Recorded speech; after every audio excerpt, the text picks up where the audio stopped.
आप सभी का अभिवादन। हम स्नातकोत्तर उत्तरार्ध प्रथम प्रश्न पत्र के अंतर्गत काव्य प्रकाश का अध्ययन कर रहे हैं और काव्य प्रकाश के अध्ययन के अंतर्गत हम रस सूत्र, आचार्य भरतकृत रस सूत्र की विभिन्न व्याख्याओं का अध्ययन कर रहे हैं। भट्ट लोल्लट के उत्पत्तिवाद का, शंकुक के अनुमितिवाद का और भट्ट नायक के भुक्तिवाद का अध्ययन हम कर चुके हैं।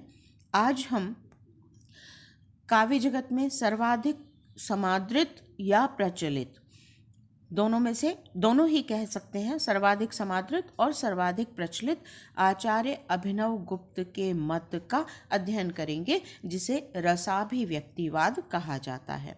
देखिए, पहले आचार्य अभिनव गुप्त के मत को हम पढ़ते हैं, फिर उसका हम विश्लेषण करेंगे। लोके, लोक में प्रमदा आदि भी, प्रमदा आदि के द्वारा, जिन्हें हम आलंबन विभाव कहते हैं, नायक नायिका, तो प्रमदा आदि के द्वारा स्थायी अनुमाने, स्थायी भाव के अनुमाने, अनुमान में, अनुमान के अभ्यास पाटववताम, अभ्यास में पाटव निपुण, और काव्य, काव्य में, नाट्यच और नाट्य में, तैरेव उन्हीं प्रमदा आदि के द्वारा कारणत्वादि परिहारेण, कारणत्व आदि को छोड़कर विभावना आदि व्यापारवत्वाद, विभावना आदि शब्दों से या व्यापार से व्यवहृत, विभावना आदि व्यापारवत्वाद, विभावना आदि व्यापारों से व्यवहृत, अलौकिक विभावादि शब्द व्यवहार्य, विभाव आदि शब्दों से व्यवहार्य, ममैवेते ये मेरे ही हैं, शत्रोरेवैते ये शत्रु के ही हैं, तटस्थ्य एव एते ये तटस्थ के ही हैं, न ममैवेते न यह मेरे हैं, न शत्रोरेवैते न ये शत्रु के हैं, न तटस्थस्य एव एते और न ही ये तटस्थ के हैं, इति इस प्रकार के संबंध विशेष स्वीकार परिहार नियम, संबंध विशेष की स्वीकृति और उसका परिहार करने के नियम के अनध्यवसायात, अनध्यवसाय से, निश्चय न होने से, साधारण्येन साधारण रूप से, प्रतीतई अभिव्यक्तः प्रतीत होने वाले अर्थात अभिव्यक्त, सामाजिकानां सामाजिकों में, वासनात्मतया स्थितः वासना के रूप में स्थित, स्थायी रत्यादि को, रति आदि स्थायी भाव, नियत प्रमात्रिगतत्वेन नियत प्रमाता के रूप में स्थित होने के कारण, नियत प्रमात्रिगतत्वेन स्थितो अपि नियत प्रमाता के रूप में स्थित होने पर भी, साधारणोपाय बलात् साधारण उपायों के बल से, तत्काल विगलित उसी समय विगलित हो जाने वाले, प्रमातृभाववश प्रमातृभाव के कारण उन्मिषित, उन्मिषित उद्बुद्ध, वेद्यांतर संपर्क शून्य, अन्य सभी वेद्य वस्तुओं के संपर्क से शून्य, अपरिमित भावेन, अपरिमित प्रमातृभाव के द्वारा, प्रमात्रा जो प्रमाता है उसके द्वारा, सकल सहृदय संवाद भाजा, सकल समस्त सहृदय, सहृदय जनों में संवाद भाजा समान रूप से युक्त होने के कारण, समान रूप से युक्त, साधारण्येन साधारण रूप से, स्वाकार इव अभिन्नो अपि अपने आकार के समान अभिन्न रूप से, गोचरीकृत अनुभूत होता हुआ भी, चर्व्यमाणतैक प्राणों आस्वादन मात्र स्वरूप वाला, पुरः इव परस्फुरन सामने साक्षात रूप से परस्फुरित होता हुआ सा, हृदयम इव प्रविशन, एक पंक्ति रह गई है, गोचरीकृत चर्व्यमाणतैक प्राणों, चर्व्यमाण स्वरूप मात्र वाला या आस्वाद मात्र स्वरूप वाला, विभावादि जीवित अवधि, विभाव आदि के जीवित रहने तक अवधि वाला। पानक रस न्यायेन, पानक रस के न्याय से चर्व्यमाणः, चर्व्यमाण आस्वाद्यमान, पुर इव परिस्फुरन्, सामने साक्षात परिस्फुरित होता हुआ, हृदयम इव प्रविशन, हृदय में प्रविष्ट होता हुआ सा, सर्वांगीणम इव आलिंगन, समस्त अंगों को मानो आलिंगन करता हुआ सा, अन्यत सर्वम इव तिरोद्धत, अन्य सभी कुछ ज्ञेय वस्तुओं को मानो तिरोद्धत, तिरोहित करता हुआ, तिरस्कृत करता हुआ सा, ब्रह्मास्वादम इव अनुभावयन, ब्रह्मा स्वाद के समान अनुभव होता हुआ सा, अलौकिक चमत्कारकारी श्रृंगारादि को रसः, अलौकिक चमत्कार को उत्पन्न करने वाला श्रृंगार आदि रसः, रस होता है। यदि आप मूलभूत रूप से देखें तो यहाँ पर क्रमशः एक एक करके आचार्य अभिनव गुप्त ने बहुत सारे तत्वों को एक ही पैराग्राफ में, कहें एक ही गद्य भाग में समाहित किया है, जिसमें रस का मूल स्वरूप, रस के आस्वादन की प्रक्रिया और रस का क्या स्वरूप है, रस का स्वरूप अर्थात वह कैसी आकृति आकार प्रकार वाला है, तो प्रक्रिया और रस का स्वरूप और मूलतः रस किसे कहते हैं, इन सब तथ्यों को एक ही गद्य भाग में समन्वित कर दिया है। इसलिए यह गद्य आपको बहुत बड़ा सा दिखाई दे रहा है, लेकिन एक बार हम इसका अनुवाद पुनः पढ़ेंगे और उसके पश्चात एक एक जो पंक्ति है या एक एक जो पद है हम उसका विश्लेषण करते हुए चलेंगे।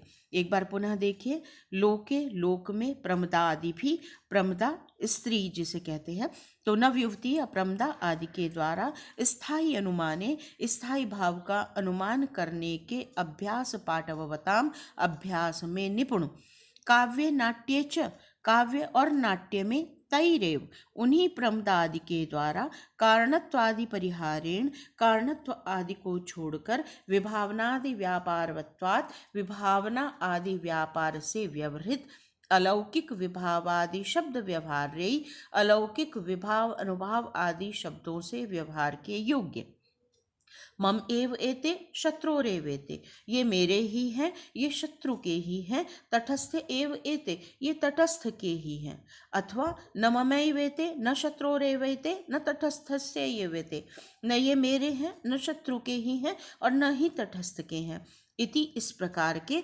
संबंध विशेष के स्वीकार और परित्याग, स्वीकृति अथवा परिहार के नियम के अनध्यवसायात निश्चय न होने के कारण, साधारण्येन प्रतीते, साधारण रूप से प्रतीत होने वाले अर्थात अभिव्यक्त होने वाले, सामाजिकानाम वासनात्मतया स्थितः, सामाजिकों में वासना के रूप में स्थित, रत्यादिको स्थायी, रत्यादि स्थायी भाव, नियत प्रमात्रिगतत्वेन स्थितो अपि, नियत प्रमात्रि भाव से स्थित होने पर भी, साधारणोपाय बलात्, साधारणीकरण के उपाय के बल से, तत्काल विगलित प्रमातृभाववश, उसी समय सीमित प्रमातृभाव के विगलित हो जाने के कारण, उन्मिषित उद्बुद्ध, वेद्यांतर संपर्क शून्य, अन्य सभी ज्ञेय वस्तुओं के संपर्क से रहित,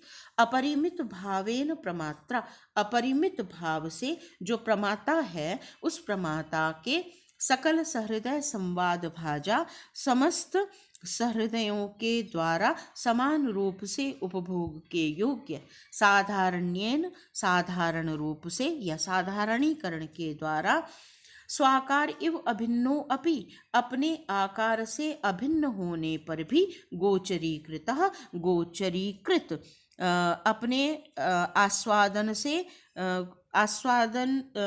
से अभिन्न होने पर भी, गोचरीकृत आस्वाद मात्र स्वरूप वाला, चर्व्यमाण तैक प्राणों, केवल मात्र चर्व्यमाण या आस्वादन रूप ही जिसका प्राण है, विभावादि जीवित अवधि, विभाव आदि के जीवित या स्थिति पर्यंत ही अवधि वाला, पानक रस न्यायेन चर्व्यमाणः, पानक रस न्याय से आस्वादन के योग्य होता हुआ, पुर इव परिस्फुरन, सामने अभिव्यक्त होता हुआ सा, परिस्फुरित होता हुआ सा, हृदयमेव प्रविशन, हृदय में प्रविष्ट होता हुआ सा, सर्वांगीणम इव आलिंगन, समस्त अंगों को मानो आलिंगित करता हुआ सा, अन्यत सर्वमेव तिरोधत, अन्य सभी ज्ञेय वस्तुओं को तिरोहित करता हुआ सा, ब्रह्मास्वादम इव अनुभावयन, ब्रह्मानंद के समान अनुभव कराता हुआ सा, अलौकिक चमत्कारकारी श्रृंगार आदि को रसः,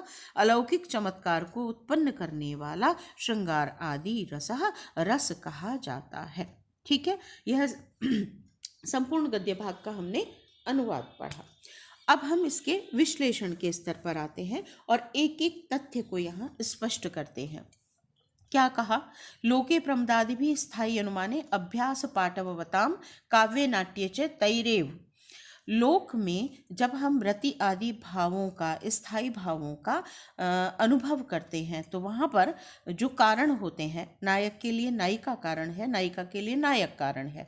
तो रति आदि भाव का अनुभव करने के लिए जो लोक में प्रमदा आदि विभाव होते हैं, जिनसे स्थायी भाव उद्बुद्ध होता है। नायक नायिका को देखकर नायक का जो रति भाव है वह उद्बुद्ध होता है। तो ऐसे जो लोक में प्रमदा आदि विभाव आदि हैं, उनका अनुमान कर, उनके माध्यम से स्थायी भाव का अनुमान करने की प्रक्रिया में जो निपुण है, ऐसे सामाजिक, यह सामाजिक के लिए कहा गया है। अब जो लोक में सामान्य रूप से कारण, कार्य और सहकारी हैं, प्रमदा आदि कारण, उनके जो कटाक्ष, भुजाक्षेप आदि कार्य हैं वे, और जो अन्य लज्जा, चिंता आदि भाव हैं वे सभी। तो कारण, कार्य और सहकारी काव्य और नाट्य में जब आते हैं तो वे कारण, कार्य, सहकारी भाव या पद का, शब्द का परिहार कर देते हैं।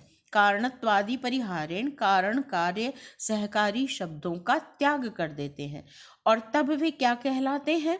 विभावनादि व्यापारवत्वात्, विभावना आदि व्यापार वाला होने के कारण अलौकिक विभावादि शब्द व्यवहार्य, अलौकिक विभावादि शब्द से व्यवहार्य होते हैं।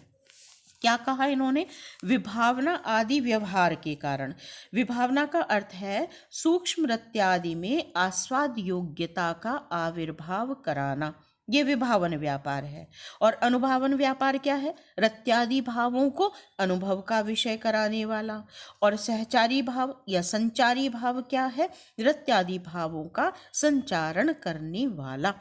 तो जब ये काव्य और नाट्य में यही कारण, कार्य, सहकारी आते हैं तो वे कारण, कार्य, सहकारी शब्द से व्यवहृत नहीं होते, अपितु वे अलौकिक विभाव, अनुभाव और व्यभिचारी शब्दों से व्यवहृत होते हैं। ठीक है, एक प्रक्रिया यह संपन्न हुई। पहली बात, जो रस है उसकी अनुभूति सामाजिक को हो रही है। सामाजिक रस की अनुभूति में स्थायी भाव का अनुमान करने में निपुण है। कैसे? जैसे लोक में प्रमदा आदि को देखकर स्थायी का अनुमान होता है, ऐसे ही काव्य और नाट्य में भी प्रमदा आदि आलंबन, उद्दीपन, विभाव, अनुभाव आदि के द्वारा स्थायी का उद्बोधन होता है। ठीक है, तो सामाजिक यहाँ पर महत्वपूर्ण कड़ी हुआ। दूसरी बात इन्होंने कही कि लोक में जो कारण, कार्य और सहकारी होते हैं वे ही जब काव्य और नाट्य में प्रयुक्त होते हैं तो वे कारण, कार्य, सहकारी न रहकर अलौकिक विभाव, अनुभाव और व्यभिचारी शब्द से अभिहित होते हैं। उनका नाम या उनका व्यवहार विभाव, अनुभाव और व्यभिचारी के रूप में किया जाता है। ठीक है, अब अगला तथ्य कहते हैं ममैवेते शत्रोरेवेते तटस्थैस्यैव एते। एक भाव होता है स्वीकृति का। किसी भी भाव के अनुभव होने पर जो व्यक्ति है वह यह अनुभव करे कि ये मेरा भाव है, मेरा ही भाव है, ये भाव तो शत्रु का ही है, या ये भाव तटस्थ का है, नट का है, अनुकार्य का है या किसी अन्य का है, मुझे उससे क्या लेना देना। तो एक भाव हो गया यह स्वीकृति का। दूसरा भाव होगा निषेध का। नहीं, ये भाव मेरा नहीं है, ये शत्रु का नहीं है, यह तटस्थ का नहीं है। तो एक स्थिति में संबंध विशेष की या भाव विशेष की स्वीकृति का पक्ष है, और दूसरे में भाव विशेष या संबंध विशेष की अस्वीकृति का पक्ष है। और एक तीसरा पक्ष होता है मुझे इससे कोई मतलब नहीं है, मेरा इससे कोई लेना देना नहीं है। तो यह हो गया उदासीनता का भाव। तो क्या कहा, ये मेरे हैं, ये शत्रु के ही हैं, ये तटस्थ के ही हैं, या फिर ये मेरे नहीं हैं, ये शत्रु के नहीं हैं, और ये तटस्थ के भी नहीं हैं। इस प्रकार के संबंध विशेष की न तो स्वीकृति हो पाती है और न ही उसका परिहार हो पाता है। इन दोनों ही स्वीकृति और परिहार के नियम का निश्चय नहीं हो पाता है। और इसमें उदासीनता को या तटस्थता को भी आप जोड़ दें तो किसी भी प्रकार की संबंध विशेष का आभास इस रूप में नहीं होता कि यह मेरा है, स्वीकृति दी जाए, अथवा ये मेरा नहीं है, अस्वीकृति दी जाए, या मेरा इससे कोई संबंध नहीं है, ऐसी उदासीनता रखी जाए। ऐसा कुछ भी निश्चय नहीं हो पाने की स्थिति में फिर क्या होता है, वे ही विभाव आदि साधारण्येन प्रतीतैः अभिव्यक्त, साधारण रूप से प्रतीत होते हैं अर्थात अभिव्यक्त होते हैं। यहाँ भट्ट नायक का साधारणीकरण व्यापार आ गया है। नायिका का है, मेरा है, अनुकर्ता का है, अनुकार्य का है, मेरा नहीं है, उसका नहीं है, शत्रु का नहीं है। किसी भी प्रकार के संबंध विशेष का परित्याग करते हुए एक सामान्य रूप से अभिव्यक्ति होती है। कैसे अभिव्यक्ति होती है? रंगमंच पर उपस्थित सीता या राम और सीता के रूप में अभिव्यक्त न होकर सामान्य नायक और सामान्य नायिका के रूप में प्रतीत होने लगते हैं। उनसे संबंध विशेष का परिहार हो जाता है और वे केवल मात्र सामान्य नायक नायिका के रूप में अभिव्यक्त होने लगते हैं। तो अगली बात कही, सामाजिका नाम वासनात्मतया स्थितः रत्यादिको स्थायी। अब यहाँ पर जो सामाजिकों के अंदर रति आदि स्थायी भाव हैं वे भी साधारण्येन अभिव्यक्तः, साधारण रूप से अभिव्यक्त होने लगते हैं। इस बात को कहने का तात्पर्य क्या है कि वस्तुतः यदि जो सामाजिक है वह यह अनुभव करेगा कि ये मेरा रति भाव है, तो ऐसा अनुभव करने में उसे लज्जा आदि का अनुभव होगा। यदि वह ये अनुभव करेगा कि ये मेरा नहीं, ये तो राम सीता विषयक रति भाव है, तो उसे उस स्थिति में जो दूसरा भाव है, मतलब अन्य जो अनुभूति है, एक कहें हम स्वयं की अनुभूति जब होती है तो उसकी अभिव्यक्ति में लज्जा आदि का अनुभव होने लगता है, और शत्रु की जब अनुभूति होने लगती है तो द्वेष आदि का अनुभव होता है। और यदि हम किसी अन्य व्यक्ति की रति आदि का भाव उसे समझते हैं तो उस स्थिति में उससे किसी भी प्रकार का संबंध समाप्त होकर तटस्थता या उदासीनता का भाव उदित होता है। लेकिन जब इन्हीं भावों का सामान्यीकरण हो जाता है, साधारणीकरण हो जाता है, तो सामाजिक के रति आदि भाव का भी सामान्यीकरण हो गया और विभाव आदि का भी सामान्यीकरण हो गया। उस स्थिति में नियत प्रमातृगतत्वेन स्थितोऽपि साधारणोपाय बलात् तत्काल विगलित प्रमातृ भाववशात्। क्या होता है कि जो सामाजिक है उस सामाजिक के रति आदि भाव का भी साधारणीकरण हो गया और विभाव अनुभव व्यभिचारी का भी साधारणीकरण हो गया, और उस स्थिति में जो सीमित प्रमातृ भाव है वह समाप्त हो जाता है। सीमित प्रमातृ भाव का मतलब हो गया स्वयं की अनुभूति या स्वयं का परिचय बना रहना। जब प्रेक्षक या सामाजिक काव्य और नाट्य में उन चीज़ों को, उन वस्तुओं को, उन भावों को देखता है या पढ़ता है तो उसका यह जो सीमित प्रमातृ भाव है, स्वयं के रूप में अनुभूति है, अपने नाम रूप की जो अनुभूति है वह विगलित हो जाती है, समाप्त हो जाती है, और वह असीमित प्रमातृ भाव से युक्त हो जाता है। और यह असीमित प्रमातृ भाव क्या है? अपने आसपास की जो वातावरण है या जो अनुभूति है या ज्ञेय वस्तुओं का संपर्क है, उन सब से शून्य होकर उसका जो प्रमातृ भाव है वह असीमित हो जाता है।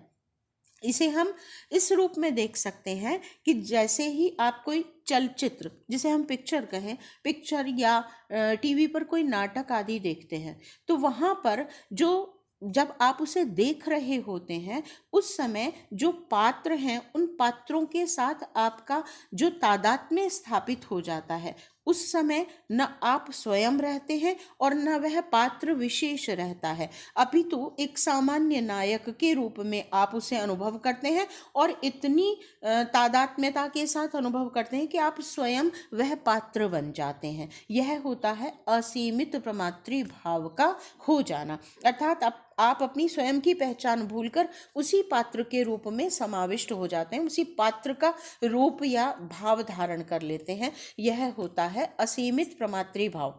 इसीलिए जब नायक शत्रु को पीट रहा होता है तो आपके अंदर भी एक उत्साह का भाव जागृत होता है और ऐसा लगता है कि आप स्वयं ही घूंसा चला रहे हैं।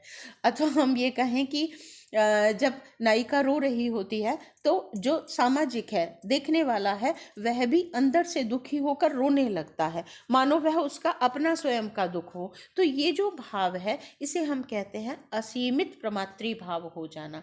और उस समय यह भी अनुभूति नहीं रहती कि हम पिक्चर हॉल में बैठे हुए हैं और हम रो रहे हैं तो हमारे जो पास वाला व्यक्ति है वह हमें देखेगा। इस तरह का भाव भी विगलित हो जाता है और व्यक्ति उससे पूरी तरह से तादात्म्य स्थापित करता हुआ उन भावों को अनुभव करने लगता है। यह जो प्रक्रिया है यही साधारणीकरण की प्रक्रिया है और इसे ही हम कहेंगे असीमित प्रमातृ भाव का हो जाना, जिसमें अन्य जो संपर्क योग्य वस्तुएं हैं उन वस्तुओं से संबंध समाप्त हो जाता है। और क्या रह जाता है? सकल सहृदय संवाद भाजा। उस समय जो भी वहाँ पर उपस्थित हैं उन सब के द्वारा समान रूप से जो उपभोग योग्य हो जाता है, साधारणेन साधारणीकृत रूप में। अब यह कैसा होता है? इसको कहा स्वाकार इव अभिन्नो अपि गोचरीकृतः। अपने आकार से अभिन्न होने पर भी अभिव्यक्त होने वाला। जो अभिव्यक्त होगा वह अपनी आकृति से भिन्न होगा, एक सामान्य नियम। लेकिन यहाँ पर जो आस्वादन और आस्वाद्य हैं वे पृथक पृथक नहीं हैं, एक ही है। रस ही है जिसे हम आस्वादन भी कहते हैं और रस ही है जिसे हम आस्वाद्य भी कहते हैं। इसीलिए कहा अपनी आकृति से अभिन्न गोचरीकृत, आस्वादन के योग्य होता हुआ। कैसा? चर्व्यमाणतैक प्राण। कैसा है उसका स्वरूप? चर्व्यमाण मात्र स्वरूप वाला। ऐसा नहीं है कि हम कहें ये वस्तु रस है और इसका हम आस्वादन कर रहे हैं, यथा ये सेब है और इसको खाकर मैंने रस की अनुभूति ली। वहां पर वस्तु पृथक है, आस्वादन पृथक है। लेकिन रस की स्थिति में ऐसा नहीं है। रस वही है जिसका आस्वादन किया जा रहा है। इसलिए कहा स्वाकार इव अभिन्नोपि गोचरीकृत चर्व्यमाणतैक प्राणो। चर्व्यमाण आस्वादन मात्र ही उसका स्वरूप है। और फिर वह कैसा है? विभाव आदि के अवधि वाला। जब तक विभाव अनुभाव आदि की जीवन अवधि है तभी तक वह अनुभूति का विषय बनता है। जैसे ही वह अनुकूल विभाव आदि का समापन होता है, जो रस का आस्वादन है वह भी समाप्त हो जाता है। एक व्यक्ति जो किसी के प्रति अपने भाव को अभिव्यक्त कर रहा है, या एक नायक जो खलनायक को मार रहा है, जैसे ही वहां पर कोई दूसरी स्थिति उत्पन्न हो जाती है वैसे ही वह उत्साह का, वीरता का भाव समाप्त हो जाता है और दूसरा जो तथ्य है वह प्रकाश में आ जाता है। तो जब तक वह विभाव अनुभाव आदि की अनुकूलता का संयोजन हो रहा है, समागम हो रहा है, तभी तक रस की आस्वाद्यमानता है। जैसे ही विभाव आदि समाप्त होते हैं रस की आस्वाद्यमानता भी समाप्त हो जाती है। तो विभाव आदि जीवित अवधि।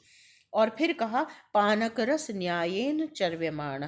पानक रस के न्याय से आस्वादन का विषय बनने वाला। अब यह एक विशिष्ट पारिभाषिक शब्दावली है। जैसे कहें हम प्रपाणक रस, उसके अंतर्गत शर्करा, काली मिर्च, मुनक्का, खांड, खस के बीज या और बहुत सारी चीज़ों का समावेश हो सकता है। उन सबको मिलाकर प्रपाणक रस बनता है।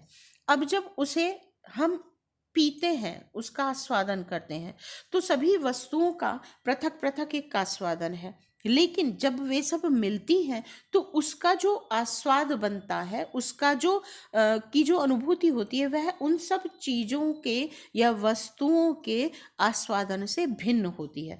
उन सब की सत्ता भी उसमें होती है, किंतु फिर भी उन सब के मिलने से एक नवीन आस्वाद्यमानता उसके अंदर उपस्थित होती है। यही है प्रपाणक रस न्याय, कि प्रपाणक में जैसे पृथक पृथक वस्तुएं होती हैं, उन सब का अपना अपना एक स्वाद होता है, लेकिन जब वे सब मिल जाते हैं तो उससे जो उत्पन्न रस है, उसका जो उत्पन्न आस्वादन है, वह उन सब के पृथक पृथक आस्वादन से भिन्न होता है।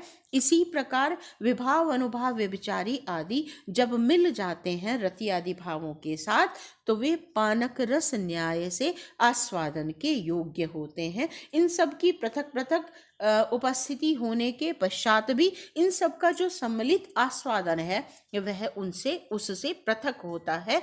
ऐसे प्रपाणक रस न्यायेन चर्व्यमाणः।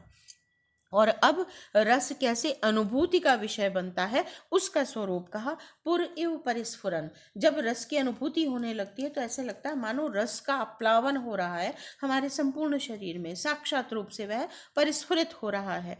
हृदय में मानो प्रविष्ट सा हो रहा है, उसने समस्त अंगों को मानो आलिप्त कर लिया है, आलिंगन कर लिया है, व्याप्त कर लिया है, और अन्य सभी गेय वस्तुओं के संपर्क से हम रहित हो गए हैं। तब ऐसी अनुभूति होती है जैसे ब्रह्मास्वाद का अनुभव हो रहा हो, मानो ब्रह्मास्वाद का सहोदर कहा गया है, ब्रह्म का आस्वादन नहीं कहा गया है। तो जैसे ब्रह्मास्वाद के काल में अन्य गेय वस्तुओं का संपर्क समाप्त हो जाता है, ऐसे ही रस की अनुभूति के काल में भी ब्रह्मास्वाद का जैसा अनुभव होता है, और तब एक अलौकिक चमत्कारकारी भाव की अनुभूति होती है, जिसे आचार्य अभिनव गुप्त ने श्रृंगार आदि रस कहा है। ठीक है, यह एक एक पद का हमने प्रत्यक्षः विश्लेषण किया। अब हम एक जिसे कहें शीघ्रता से हम इस संपूर्ण वाद को बिंदुओं में एक बार पुनः देख लें, तो कह सकते हैं हम कि यह सर्वाधिक प्रसिद्ध और मान्य मत रहा। कालांतर में यही एकमात्र मत कहें हम प्रचलित रहा। इसे रस की अभिव्यक्तिवाद कहा गया है, रसाभिव्यक्तिवाद इसका नाम है। यहाँ आचार्य भरत के रस सूत्र विभाव, अनुभाव, व्यभिचारी संयोगाद रस निष्पत्ति, वहाँ संयोग पद का जो अर्थ है अभिनव गुप्त ने दिया व्यंग्य व्यंजक भाव संबंधात, व्यंग्य व्यंजक भाव संबंध से, अर्थात रस व्यंग्य है और विभाव आदि उसके व्यंजक हैं। और निष्पत्ति पद का अर्थ दिया उन्होंने अभिव्यक्ति। क्षमा कीजिए। पहला महत्वपूर्ण बिंदु, सहृदय के हृदय में स्थायी भाव संस्कार के रूप में विद्यमान रहते हैं, वे अनुकूल विभाव आदि के प्राप्त होने पर रस के रूप में परिणत हो जाते हैं। दूसरी बात, लोक में जो कारण कार्य आदि के रूप में कहे जाते हैं, काव्य और नाट्य में वे ही अलौकिक अभिव्यंजना शक्ति के द्वारा विभाव, अनुभाव, व्यभिचारी के पद से कथित होते हैं, व्यवहृत होते हैं। फिर विभावन व्यापार से इनका साधारणीकरण हो जाता है। और साधारणीकरण का क्या तात्पर्य है? ये विभाव आदि मेरे हैं या शत्रु के हैं अथवा तटस्थ के हैं, या फिर ये मेरे नहीं हैं, शत्रु के नहीं हैं या तटस्थ के नहीं हैं। सभी प्रकार की स्वीकृति या निषेध से विलक्षण रूप में ये प्रतीत होते हैं। अर्थात स्वीकृति अथवा निषेध के भावों की अपेक्षा एक सामान्यता का भाव उत्पन्न हो जाता है। क्यों? स्वकीय भाव लज्जा आदि का अनुभव कराते हैं या लज्जा आदि के कारण बनते हैं। परकीय भाव से द्वेष आदि की उत्पत्ति हो सकती है, और जो तटस्थगत भाव की अनुभूति अगर करने लगे तो उससे एक उपेक्षा का भाव होने लगेगा। इसलिए स्वकीयत्व, परकीयत्व और उपेक्षणीयत्व की स्वीकृति या निवृत्ति कुछ भी नहीं रहती है, अपितु काव्य और नाट्य में अलौकिकता के कारण एक विलक्षण प्रतीति होने लगती है। कैसे विलक्षण प्रतीति? कि यह कामिनी सामान्य है, यह एक स्त्री है, इस रूप में नायिका की या सीता, शकुंतला आदि की प्रतीति होने लगती है, और केवल श्रृंगार आदि रस के आलंबन विभाव के रूप में हम उसे ग्रहण करने लगते हैं। यह प्रतीति सहृदयों के हृदय में जो रति आदि भाव संस्कार रूप से विद्यमान है उसे उत्पन्न करता है। ठीक है, फिर साधारणीकरण की प्रक्रिया से न केवल विभावादि का साधारणीकरण होता है, अपितु प्रमाता भी निस्सीम हो जाता है, अर्थात अन्य सभी ज्ञेय वस्तुओं के संपर्क से शून्य हो जाता है।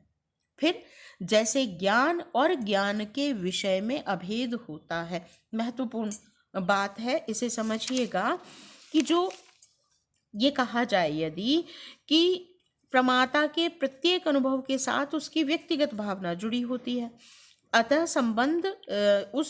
अतः व्यक्ति विशेष से संबंध रखने वाले जो रत्यादि भाव हैं स्वयं के और भिन्न भिन्न रत्यादि भावों की जो कारण सामग्री है उसके द्वारा वे उद्बुद्ध होते हैं। फिर देखिए, सहृदय सामाजिक के हृदय में जो वासना के रूप में स्थित रत्यादि भाव हैं वे व्यक्ति विशेष से संबंध रखते हैं और भिन्न भिन्न रत्यादि भावों की कारण सामग्री द्वारा ही उद्बुद्ध होते हैं। इसलिए सामान्य रूप से जो प्रतीयमान विभाव आदि हैं उनके द्वारा भी रत्यादि भावों की समस्त सहृदय जनों को साधारणतया प्रतीति कैसे हो सकती है। इसका समाधान करते हुए कहते हैं कि विभाव आदि जो रत्यादि की अभिव्यक्ति के उपाय हैं, काव्य और नाट्य में उनका साधारणीकरण हो जाता है, अर्थात जो प्रमाता है वह रसास्वादन काल में नियत, सीमित या परिमित नहीं रहता, अपितु उसके हृदय में एक विशेष प्रकार की चित्तवृत्ति का उदय होता है, जिसे हम कह सकते हैं चित्तवृत्ति का द्रवित होना। इससे वह अपरिमित प्रमाता हो जाता है और कला की शक्ति के द्वारा प्रमाता या सामाजिक का व्यक्तित्व भी असीमित हो जाता है, अपरिमित हो जाता है। इससे वह व्यक्तिगत भावना समाप्त हो जाती है और रति आदि का साधारण रूप से, सामान्य रूप से अनुभव होने लगता है। अब कहते हैं स्वाकार इव अभिन्नः, ज्ञान और ज्ञान के विषय में अभेद होता है। जैसे उसी प्रकार से रस की प्रक्रिया में भी आस्वाद्य और आस्वादन में अभेद होता है। रस का आस्वादन ही रसास्वाद्य है, रसास्वाद्य ही रस का आस्वादन है। जैसे बौद्ध दार्शनिक के मत में ज्ञान का आकार और उससे अभिन्न ही बाह्य वस्तु है, तथापि वह ज्ञेय कही जाती है। इसी प्रकार अभिव्यक्त रत्यादि के आस्वाद रूप या चिद्रूप होते हुए भी रस आस्वाद्यमान कहा जाता है, अर्थात रस का स्वरूप आस्वादन मात्रता ही है, कोई पृथक वस्तु नहीं है जिसे हम कहें कि यह रस है, अपितु आस्वादन मात्रता ही उसका स्वरूप है। रस का विषय और रस, रसास्वादन और आस्वाद्य रस एक ही है। फिर कहा आस्वादन काल में विभाव आदि की प्रत्यक्षः प्रतीति नहीं होती, अपितु अखंड अनिर्वचनीय रस की प्रतीति होती है।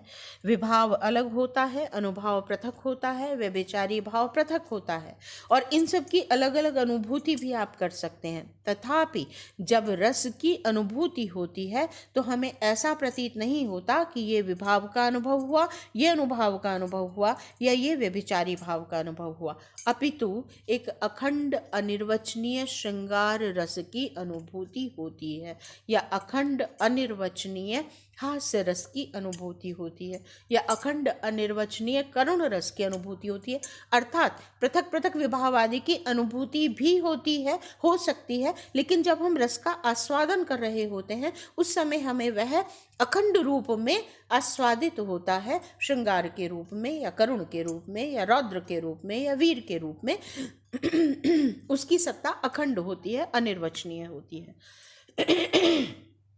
फिर प्रपानक रस न्याय यहाँ पर स्पष्ट किया गया कि इलायची, काली मिर्च, शर्करा, कपूर आदि के संयोग से निर्मित पानक रस जो है उसका सेवन करने पर पदार्थों का पृथक पृथक आस्वादन नहीं होता, अपितु समुदित रूप से एक अनिर्वचनीय रस की अनुभूति होती है या आस्वादन होता है। ऐसा ही रस की अनुभूति के प्रसंग में भी होता है और रसास्वादन काल में सहृदय की चित्त वृत्ति का विस्तार हो जाता है, अर्थात वह द्रवित हो जाती है। अब रस का स्वरूप, और हम कह सकते हैं यह सीधा सीधा भट्टनायक से ग्रहण किया गया है। जैसा भट्टनायक ने रस का स्वरूप कहा था, आचार्य अभिनव गुप्त ने लगभग वैसा ही या बिल्कुल वैसा ही रस का स्वरूप कहा है। क्या कहा कि जो चित्त की वृत्ति है उसका विस्तार हो जाता है और सत्व का उद्रेक हो जाता है रजस और तमस को दबाकर। सत्वोद्रेक, सत्व भाव का उद्रेक हो जाता है, सात्विक भाव का उद्रेक हो जाता है, और फिर रस सामने परिस्फुरित होता हुआ, हृदय में प्रविष्ट होता हुआ, समस्त अंगों को व्याप्त करता हुआ, आलिंगन करता हुआ, अन्य सभी ज्ञेय वस्तुओं को तिरोहित करता हुआ, ब्रह्मा स्वाद के समान आनंद प्राप्त कराता हुआ, अलौकिक चमत्कारकारी रूप में अभिव्यक्त होने लगता है। ठीक है। आचार्य मम्मट इसके पश्चात रस की अलौकिकता का कथन करने लगते हैं। यहाँ अभिनव गुप्त के मत की व्याख्या हम कर रहे थे, जिसे आचार्य मम्मट ने काव्य प्रकाश में रखा है। तो इस पंक्ति के बाद ये जो पंक्ति कही जा रही है कि आचार्य मम्मट ने आचार्य अभिनव गुप्त के मत का उल्लेख किया, लेकिन अभिनव गुप्त का नाम नहीं लिया, अर्थात उन्होंने समाप्त कर दिया अलौकिक चमत्कारकारी श्रृंगार आदि को रसा। तो अभिनव गुप्त का जो यह अभिव्यक्तिवाद है वही मत आचार्य मम्मट के लिए भी ग्राह्य है, यह स्पष्ट हो जाता है, क्योंकि इसके पश्चात आचार्य मम्मट ने यह नहीं कहा कि यह अभिनव गुप्त का मत है और फिर उन्होंने अपना स्वयं का मत दिया, अपितु उन्होंने अभिनव गुप्त के मत को रखकर और उसके बाद रस की अलौकिकता का कथन प्रारंभ कर दिया, जिसका तात्पर्य यह हो जाता है स्पष्ट रूप से कि उन्हें रस की अभिव्यक्तिवाद का यह सिद्धांत ग्राह्य है। वे अभिनवगुप्त पादाचार्य के रस स्वरूप की व्याख्या से पूर्णतः सहमत हैं। अब हम अभिनव गुप्त के लिए कहें कि अभिनव गुप्त ने सहृदय को केंद्र में रखा है। उन्होंने कहा सहृदय सामाजिक ही रस की अनुभूति करता है, तो उनके लिए सहृदय ही रसानुभूति के केंद्र में है। वह स्वयं की वासना के या संस्कार के रूप में स्थित रत्यादि भावों का आस्वादन करता है, और इस दृष्टि से अभिनवगुप्त सर्वाधिक व्यक्तिपरक हैं, अर्थात आत्म केंद्रित हैं, अर्थात सामाजिक केंद्रित हैं, सहृदय केंद्रित हैं।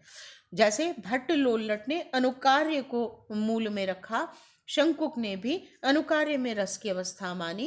भट्टनायक ने किसी का उल्लेख नहीं किया, लेकिन वे किंचित अनुकार्य किंचित अनुकर्ता आदि में रस की स्थिति को स्वीकार कर रहे थे, सामाजिक की बात नहीं कर रहे थे। लेकिन अभिनव गुप्त ने पूर्णतः सामाजिक को केंद्र में रखा है, और इस दृष्टि से वे सर्वाधिक व्यक्तिपरक हो जाते हैं, आत्म केंद्रित हो जाते हैं। उनके अनुसार रस सामाजिक के हृदय में ही रहता है। ये जो वाद है रसाभिव्यक्तिवाद, इसे हम कह सकते हैं यह अन्य सभी कलाओं के माध्यम से भी जो रसानुभूति है उसको अभिव्यक्त करता है, इस कारण और अधिक व्यापक हो जाता है।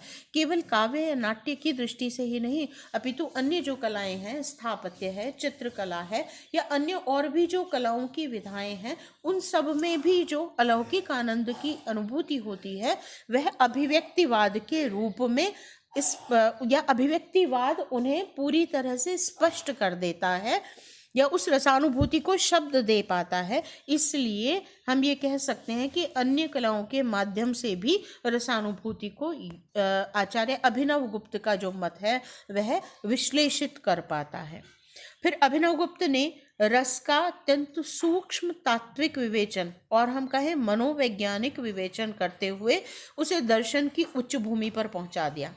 इस कारण यह मत अत्यधिक दुरूह भी हो गया, और ये भी कहा जा सकता है कि आचार्य भरत का सीधा साधा रस सूत्र का जो मंतव्य था वो तो कहीं लुप्त हो गया, और उसका स्थान ले लिया एक अत्यंत कठिन पारिभाषिक शब्दावली संपन्न विवेचन ने, जिसमें सामान्य विश्लेषक या पाठक उलझता ही चला गया।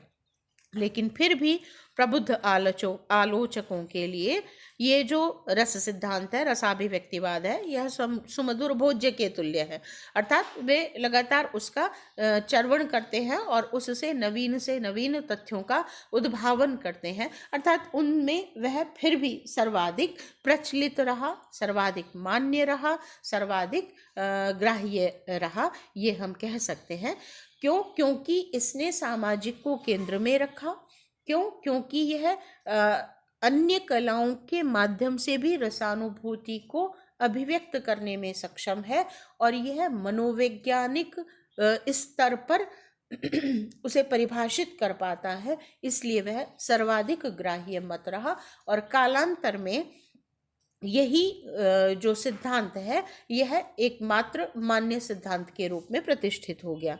आचार्य अभिनवगुप्त वैसे भी ध्वनिवादी आचार्य थे, उन्होंने और रसवादी भी थे। उन्होंने भरत के का जो ग्रंथ है नाट्यशास्त्र, उस पर भी टीका लिखी है और आनंदवर्धन के ध्वन्यालोक पर भी टीका लिखी है। अर्थात वे ध्वनिवादी और रसवादी दोनों प्रकार के आचार्य हैं। तो उन्होंने जो रस का सिद्धांत था वह बहुत संतुलित रूप में ध्वनि और रस को मिलाकर अभिव्यक्त किया है। और क्योंकि यहाँ ध्वनि और रस दोनों का समावेश हो जाता है, इसलिए इसकी ग्राह्यता अधिक हो जाती है या मान्यता अधिक हो जाती है, यह हम कह सकते हैं। तो यह रसाभिव्यक्तिवाद का सिद्धांत था, इसे ध्यान से पढ़िएगा। आचार्य अभिनवगुप्त और आचार्य मम्मट दोनों का ही मत है, ऐसा हम कह सकते हैं। आज के लिए इतना ही, धन्यवाद।